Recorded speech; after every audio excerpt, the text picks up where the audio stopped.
अस्सलाम वालेकुम जी, मेरा नाम अफरा सियाब मोहल एडवोकेट है। आज हम आपको सिविल प्रोसीजर कोड में जो अहम टर्म्स इस्तेमाल होती हैं, जो अहम लीगल टर्म्स इस्तेमाल होती हैं, उसके बारे में बताने लगे हैं। ये जो टर्म्स हैं, इनको आप चाहे तो लिख लें, चाहे तो आप याद कर लें।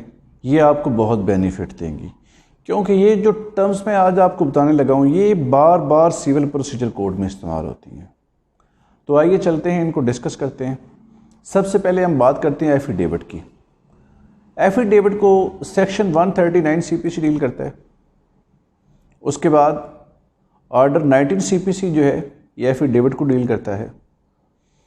तो इसके बारे में मैं आपको बताता हूँ, वो आप चाहे तो लिख लें। An affidavit is a declaration of facts reduced to writing and affirmed or sworn before an officer having authority to administer oaths.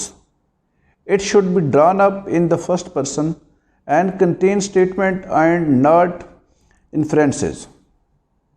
ये हमारी जो टर्म थी एफिडेविट, इसको हमने डिस्कस किया। अब हम आपको बताने लगे हैं अपील। अपील के लिए याद रखना है आपने, सेक्शन 96 जो है ये फर्स्ट अपील को डील करता है। सेक्शन 100 जो है ये सेकंड अपील को डील करता है। ऑर्डर 41 और ऑर्डर 42 सीपीसी ये आपने इसके साथ मिलाकर पढ़ने हैं। और भी बहुत सारे जो है रेलेवेंट लॉज लगते हैं, हाई कोर्ट रूल्स में से भी लगते हैं, सिविल कोर्ट आर्डिनेंस पे। लेकिन हमारा जो आज का लेक्चर है ये आपको सिर्फ ब्रीफली बताना है कि अपील क्या होती है। The expression appeal may be defined as the judicial examination of the decision by a higher court of the decision of an inferior court. यानी इन्फीरियर कोर्ट के फैसले के ख़िलाफ़ जो है ये आप हायर कोर्ट में जाते हैं। रेलेवेंट सेक्शन मैंने आपको बता दिए। उसके बाद नेक्स्ट टर्म हम डिस्कस करने लगे हैं अपील के बाद, वो है कॉज ऑफ एक्शन। अब इन पर मेरे वैसे लेक्चर यूट्यूब पर ऑलरेडी आ भी चुके हैं हर एक टॉपिक पे। आज सिर्फ मैं आपको टर्म्स बता रहा हूँ। Cause of action, cause of action may be describe as a bundle of essential facts which it is necessary for the plaintiff to prove before he can succeed। ये cause of action का मतलब था। उसके बाद जो next term है हमारी वो है civil। The word civil pertains to rights and remedies of a citizen as distinguished from criminal, political, etc. The expression civil proceeding covers all proceeding in which a party asserts civil rights conferred by civil law। उसके बाद next term जो हमारे पास है वो court है। Court is a place where justice is administered. To be a court the person constituting it must have been interested with judicial functions. The term court in CPC refer to civil courts. उसके बाद defendant, defendant means a person who defends or a person sued in a court of law by a plaintiff. और उसके बाद जो next term है वो है execution. Execution means the process of enforcing और giving effects to the judgement, decree और order of court. जो नेक्स्ट उसके बाद हम डिस्कस कर लेंगे वो है term issue. Issue means a point to question, an important subject of debate और लिटिगेशन।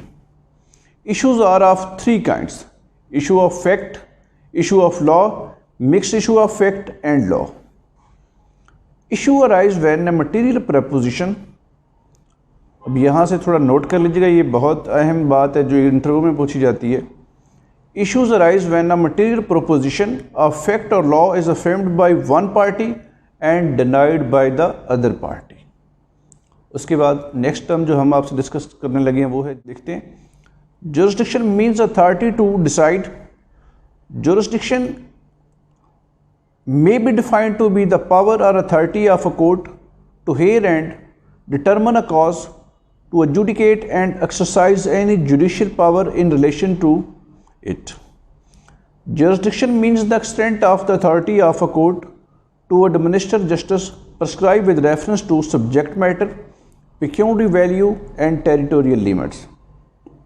उसके बाद नेक्स्ट जो हमारे पास टर्म है वो है plaint. Plaint is the statement of claim, a document or a memorial by the presentation of which a suit is instituted। उसके बाद नेक्स्ट जो है प्लेंट के बाद वो है plaintiff. Plaintiff is a person who brings a suit और commence an action against a defendant. जो नेक्स्ट टर्म है वो है suit. Suit ordinary means a civil proceeding instituted by the presentation of a plaint. उसके बाद जो हमारे पास next term आती है वो हम आपसे डिस्कस करते हैं कि वो कौन सी है, वो है समन्स। अब समन को ऑर्डर 5 CPC जो है इस पर हमारा एक डिटेल लेक्चर भी आ चुका है। A summon is a document issued from an office of a court of justice calling upon the person to whom it is directed to attend before a judge or an officer of the court for a certain purpose। उसके बाद next term जो है वो written statement है। Written statement may be defined as the reply of a defendant to the plaint filed by the plaintiff। ये थी आज की हमारी टर्म। इंशाल्लाह हम नेक्स्ट किसी और टॉपिक के साथ हाज़िर होंगे। मुझे अपनी दुआओं में याद रखिए। अल्लाह हाफिज़।